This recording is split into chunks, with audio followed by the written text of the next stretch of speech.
UPA সরকার ছিল সেই সময় মনমোহন সিং এর নেতৃত্বে একটি আইন পাস করা হয়েছিল।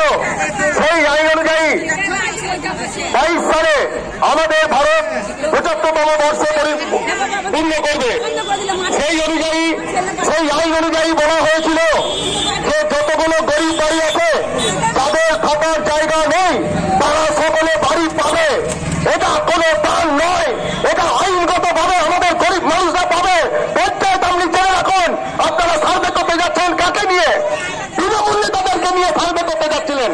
আপনারা যারা সরকারি কর্মী তারা জেনে রাখেন, সরকারটা মানুষের, সরকারটা তৃণমূলের নয়। তৃণমূল হাতে করলেই আপনাদেরকে থাকতে হবে।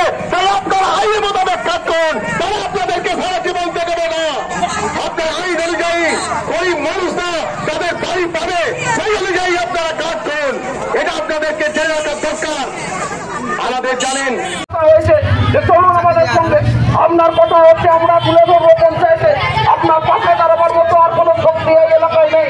বামফ্রন্ট ছাড়া গরিব মানুষের কথা বলার মতো শক্তি আর কেউ নেই।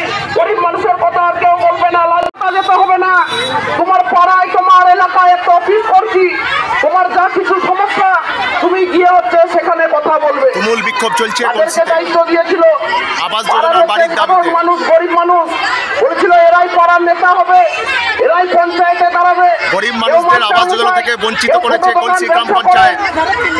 যোগ্য ব্যক্তিরা এসছেন দাবি জানাতে। মানুষের মধ্যে থেকে মানুষ ভোট দিয়ে নির্বাচিত করত। আজকে কারা নেতা? পঞ্চায়েতের দোতলায় কারা বসে আছে? কেন গেটটা বন্ধ করেছে? আজকে পঞ্চায়েতে ঘুঘুর বাসা তৈরি হয়েছে। এখন পঞ্চায়েতে গরিব মানুষের তালা ঝুলিয়ে দেওয়া হয়।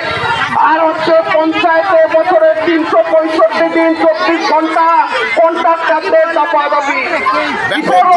ব্যাপক দুর্নীতি। মানুষ বুঝতে পারে না, মানুষ হচ্ছে সব চোখে দেখছে। পঞ্চায়েত অফিস যখন পেরিয়ে যাচ্ছে দিনের বেলা তাদের সব চোখে পড়ছে।